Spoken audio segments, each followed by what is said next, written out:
Welcome to Rework, a podcast by 37 Signals about the better way to work and run your business. I'm your host, Kimberly Rhodes.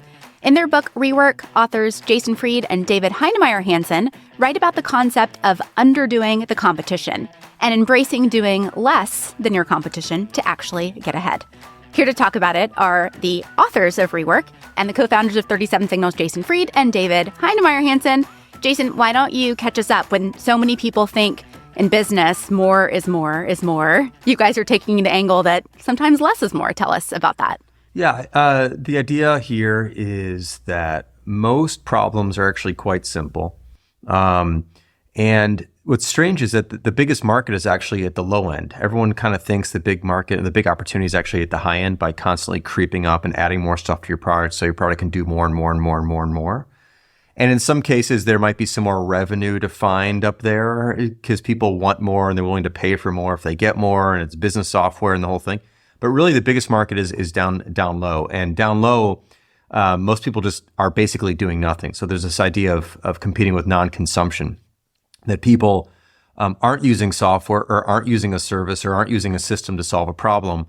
And if you can just be slightly better than what they're not using, then all of a sudden, like, you're actually really incredibly useful. The step is significant from nothing to something versus from something to something that's a little bit better or a little bit better, or a little bit more, a little bit more. So we try to stay as much as we possibly can at the simple end of things. Now, that's not to say that our products don't do a lot. Like Basecamp does a lot. In fact, it's a huge product, but the things it does are quite simple.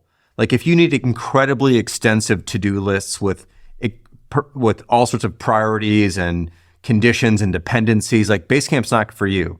But if right now you're using no to-do lists or using to-do lists on paper, or you're scattered in a bunch of different places, Basecamp is organized and structured enough that it's going to be a massive leap for you, even though we're staying on the low end. So when we came into this world, we were basically competing with Microsoft Project at the time, and today we're competing with a bunch of other products. We always try to keep Basecamp simpler than the rest and not try to beat them by doing more, but by doing less in a sense, and doing those things at a really high level, but keeping them simple and sort of under the threshold of too much, if that makes sense. I think one of the problems with more is that it's very easy then to get sucked into a comparison game where you start comparing your product or your service to a bunch of checklists that the competition have. Oh, they have this feature, we got to add that feature. Oh, they have this feature, we got to have that feature. And you cram in a bunch of stuff that looks good on a checklist. And this is one of these kind of problems with some forms of advertisement. You go like, oh, people like checklists. They like to compare products by looking at what does it have, what is the other thing. That doesn't tell you anything. It doesn't tell you whether people want to use it. It doesn't tell you whether you can get others to use it with you. So all of these harder to quantify features, if you will, is the product easy to understand? Is it fast? Is it user-friendly? Can I get others to use it with me? You can't put in a checklist. Like everyone always will say, oh, our product is really simple. Yeah, we have simple software. Whether that's true or not true, it's one of those statements you can't know until you actually use it. And I think this is one of the driving ideas we've always had for Basecamp, is that when someone actually starts using it, that's when it counts. It's got to be at-home good, not just in-store good, I think is one of those parallels we make in the book. And you can get quite deliberate about this. One of the books we've referred to several times is this book called Blue Ocean Strategy, which basically gives you the idea of charting out your product against the competition as a series of pylons where you say, like, do you know what? Here, we're going to be exceptional. We're going to be exceptional on packaging, for example. And then here and here, we're just not even going to compete. We're not even going to show up. And if you take that idea that you cannot be the best at everything across all metrics all the time, it's really a liberating notion.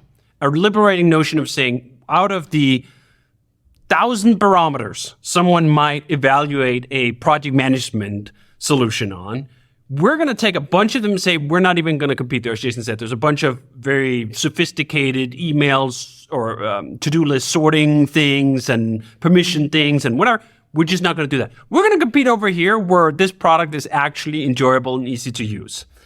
And I think once you get into that mindset of looking at your product as essentially a graph that goes up and down across certain spectrums, you become much more deliberate and much more capable of going like, do you know what? We're going to do less intentionally such that it sets us free to do these other things. And you guys in the book use the analogy of the flip camcorder, of how many features that didn't have, and that actually made it really successful. Yeah, I mean, that was, wow, that was an old example. And at the time, it was a great example, but also it's another example of what can also happen, which is they got crushed by the iPhone, essentially. Once phones had cameras and video cameras that were better than the flip, and they did other things. So this is not a fail-safe strategy. You've got to keep in mind that you can also be passed by other things. So this is a balancing act. It's not just keep it as simple as you can and you're going to win or whatever. Like, you can lose too. But you could also win for a while, and that might be, I mean, Flip actually had a huge impact on the industry, and like nothing's going to last forever. And I think GoPro is another example of something that's like, GoPro is interesting because I'm not sure how well they're doing right now. Actually, I don't know. But what's interesting about GoPro is they made something that is as simple as a flip camera, which was just like, it just records video essentially, but they made it for action sports in a way that phones aren't really good for sticking something on your helmet or whatever, right? So they took it from a different direction, which is just not making a camera, but making a camera for a very specific a use case, primarily action sports and things like that, which is another way to then carve out more of a niche that other devices, even though they do more, can't do that as well. So there are different ways to handle this. But yeah, I think it was still a good example at the time. And there's still lessons to take from it, even though, good and bad lessons, I would say, even though they kind of got passed over. I think what's interesting with the flip camera is it's essentially a parallel case study to the iPod. It just so happened that the people who killed the iPod were the makers of the iPhone. It was Apple themselves that cannibalized the iPod market. And when the iPod first came out, I vividly remember the reception that it got, which was from the tech community. This is shit. Why would you buy this? It is basically just, there was this infamous quote from Slashdot, which was a popular site at the time. Less space than a Nomad, doesn't whatever run some operating system, lame. Right? Like completely missing the point that the appeal of the iPod was making it much easier to listen to music on the go. Not just listen to music, but get that music onto your device without having to finagle around with MP3s and a bunch of different programs. The vertical integration that Apple does so well is another example of this, of like, yeah, it did less. Oh, I think the other one was no wireless, right? Like it didn't have wireless. You had to plug it in to actually do it. It didn't matter, right? This was one of the barriers or points where Apple just went like, you know what? Wireless, that's something a bunch of geeks at the time at least care about. It doesn't fit with the rest of it. We're going to sacrifice that. But we're going to make it really easy, and we're going to make it cheap to buy a single song for $1, which was the paradigm at the time, which itself later got passed by Spotify and all these other subscription services.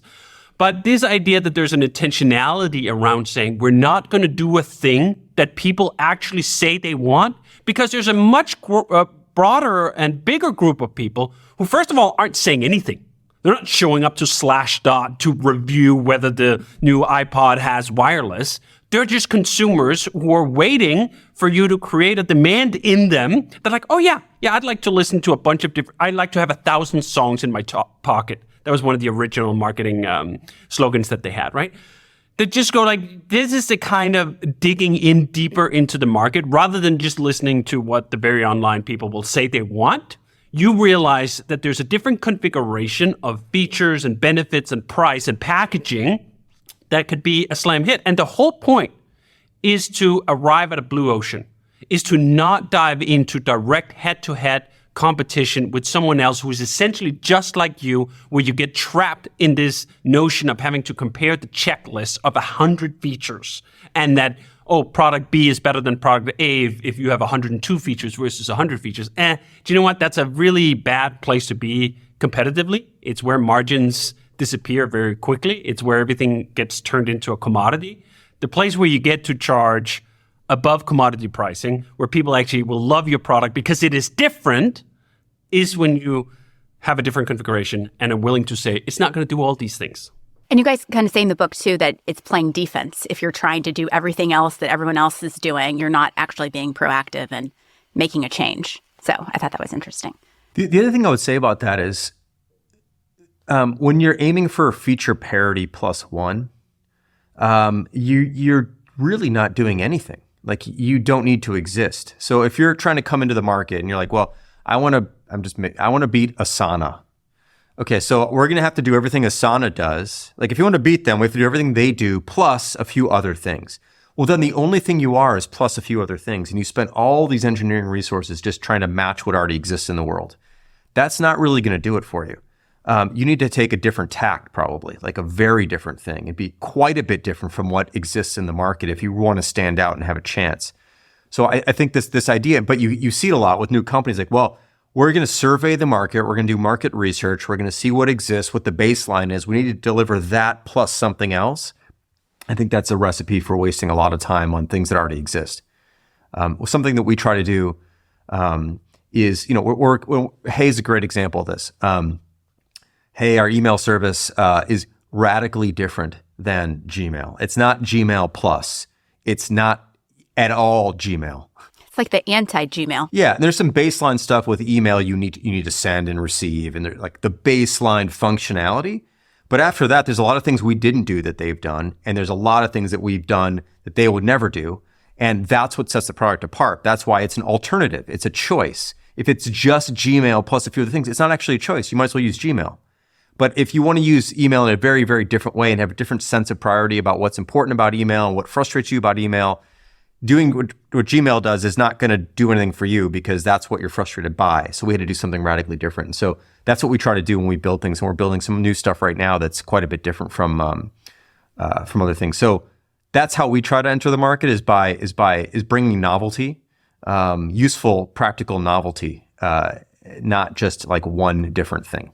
And I think that's specifically important when you're going up against someone who's heavily ingrained and fortified. Gmail is the ultimate fortification. There are people who've used it for free 10, 15 plus years, right? You're not going to get them off Gmail by being 5% different. You have to be radically different. I think this is a lesson that keeps getting taught in the technology industry in particular. If you look at, for example, all these competitors to Twitter that try to be basically as much as Twitter as they could be without like the ownership of Elon Musk or something else, like a small little edge thing, they might see a spike briefly from someone like, oh yeah, I'm really interested in exactly this thing, just without that piece, for example, the owner, Elon Musk. That's not a long-term business strategy. That is not going to yield you success. It's funny, I actually tried to look into this last week. It was like, oh, I wonder how Threads is doing. Do you know how well they're doing? No one's fucking talking about how well they're doing. That's how badly it's going. Like, I think like a month and a half ago or 2 months ago, everyone was like, oh, the use of Threads is down 80% from their initial launch, right? And I was like, oh, okay, that's interesting. I wonder how it went ever since. Zip, nada, nothing. No one is talking about it because no one fucking cares. And I think that just goes, when you think of that, right? Like the Meta, every advantage you could possibly imagine. They have so much money that Zuckerberg could flush down, what was it, $40 billion on creating the shittiest VR experience ever known to humans and just go like, poof, that didn't happen. That's how much money they have. So they have essentially unlimited funds. They have a user base of what? Of 2 billion users on their other platforms. With all of that, blowing all of it into it, and exceptional engineers, I'm sure, the people who build Instagram goes over on Thread, like every single advantage you could line up if you were like, oh, let's imagine everything you could do. And still, you could not unseat sort of the main thing. When all you tried to do was being exactly that thing, but like just a little bit different. And not even different in any appreciable way, just like a spiritual difference of it's Zuckerberg, the billionaire, owning it rather than Elon Musk, the billionaire, owning it. Like, that's just not a differentiation anyone gives a hoot about.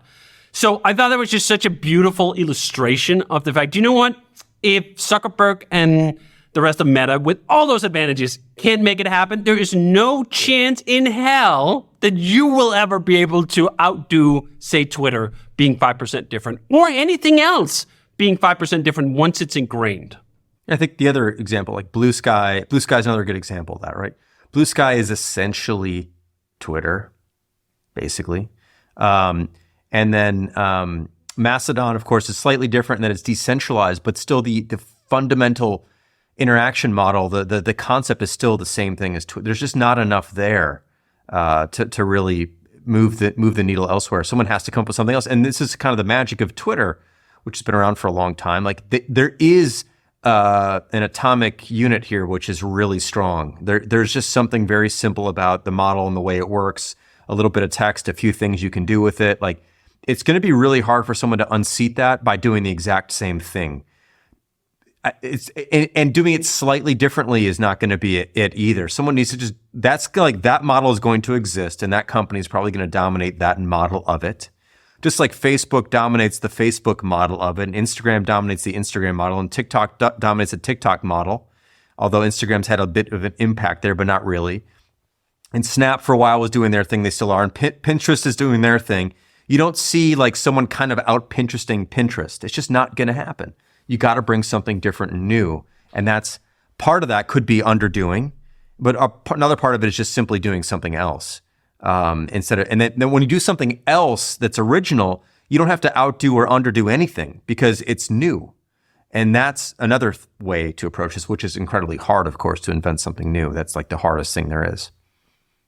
So anyway. Well, a couple weeks ago, we talked about something new, a new umbrella of products at 37 Signals under the name Once. Did you guys think about this underdoing the competition kind of concept with the creation of Once? It kind of seems like they go together. It's fundamental to it. I mean, we haven't really gone into detail about the kinds of things we're going to be building, but I can go into a slight detail here, which is like they're going to be radically simplified versions of other things that exist in the world. So radically underdoing. We're basically looking at things that are commodities that are still priced like luxuries and making them into the commodities that they actually are. And so what is the nugget of this idea? What is the fundamental thing that everyone's using about these other things? Like, let's just do that and do it really, really well, price it really, really low, make it really, really simple, and run with it. And so the whole underdo is very much built into the idea of Once. And as people see the products that roll out, they'll understand that. I think a great illustration of that with Once is the notion we went into it with, you know what? We don't have to create a bunch of product innovation here, which is something we normally really enjoy. Like Hey is the ultimate in product innovation, where we just went with a ton of different novelty, a completely different way of thinking about email. And then Once is, to some way, the exact opposite. Let's pick a bunch of luxury priced services that could be commodities, not by out inventing them in terms of the implementation of the product, but doing very different things on pricing, doing very different things on distribution. So if you look at the graph, the blue ocean strategy graph, like product innovation will be quite low, distribution innovation, pricing innovation, all these other things, those are the ones that are all the way up. And I think being mindful of that and making it an explicit choice from the get-go is just such a great way of opening the landscape. Because again, if you go, oh, it has to be better, cheaper, easier, whatever, prettier than everything else out there, you're like, yeah, okay, fine. If that was, first of all, possible, someone else would probably have done it, right? It's quite rare that you can just, again, go out and outdo everyone else on everything. You really need like a high level of arrogance. And I think we're relatively arrogant in the grand scheme of things, but like not that arrogant. Not that you can be better than everyone else at everything at the same time in a reasonable time frame and expect that to be a success. So just making that choice, like we're going to be like par, mid for a bunch of things that just are not going to be the essence of why people buy this product. This is, again, I mean, I've been on this Elon kick, and I think Jason has as well, reading Walter Isaacson's new biography. This is one of the things I love about Tesla. And I was just thinking about this driving the car yesterday.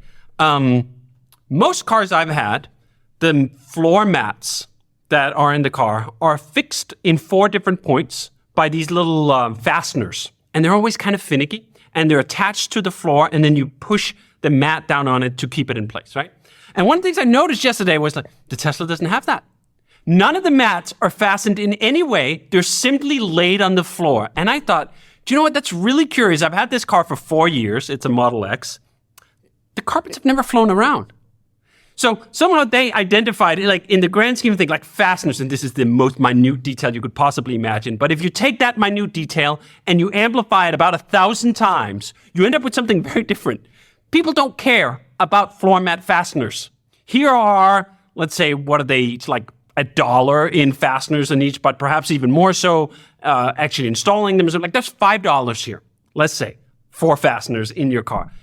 Do 1,000 of those? Well, there's 5,000. 5,000 is a new category of pricing that you can do. You can enable yourself to do different things. Your assembly line can work differently. It can be much more fluid. And all of a sudden, boom, you're producing, 2 million cars in a year. So I think you need to really internalize this and integrate it in how you think about products from the micro level of fasteners, floor mat fasteners, and be able to zoom all the way up and say, do you know what, on this product, for example, as we're doing with Once, product innovation as a whole group of all the features is not that important. It's distribution innovation, it's pricing innovation, it's these other things. I think once you master that, you develop an eye for why certain products are different and do well.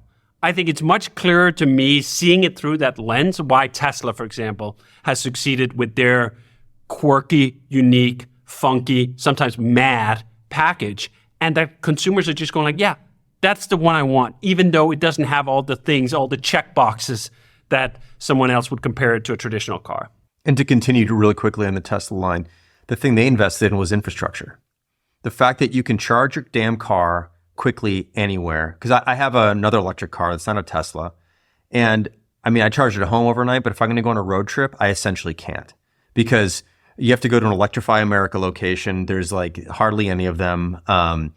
And I'm in California where there's the most of them, and there's hardly any of them. And there's typically like 4 stalls. They're usually next to a Tesla charging station. So you'll see there's like 4 Electrify America stalls. You're competing with 7 or 8 different brands now for 4 spots. They're typically slower chargers. And half of them don't work. They don't all, yeah, you don't even know, they don't really work very well. And I'm looking next door and there's like 16 Tesla chargers right next to that. 6 of them or 8 of them are open at any one time. You can charge quickly, and they're all over the country, and they invested heavily. It's actually part of the car. This is the thing people don't get. Like, the Tesla charging network is part of the car nationally and internationally. It's just distributed. So charging is part of the electric car experience. It's the most fundamental part of it, actually. But it's 2 things, like speed, it seems like, and charging. And Tesla's nailed both of those better than anybody else.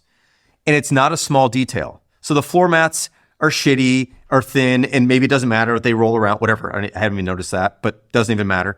Let's say that's an important detail. Panel gaps, not a big deal. There's some quality issues. People know there's quality issues when you buy a Tesla. The paint quality is not there. There's overspray. Doesn't really matter so much. What matters is the car's fast. It performs well. It's simple. It's actually quite simple. And the charging is great. And I can get this thing charged anywhere. I can go on a road trip and it doesn't matter. Like that, those are the criteria that they invested in versus everything else. Not that everything else doesn't matter. It matters to a certain part of the population, clearly. BMW is competing with Mercedes, is competing with Audi on quality and different levels.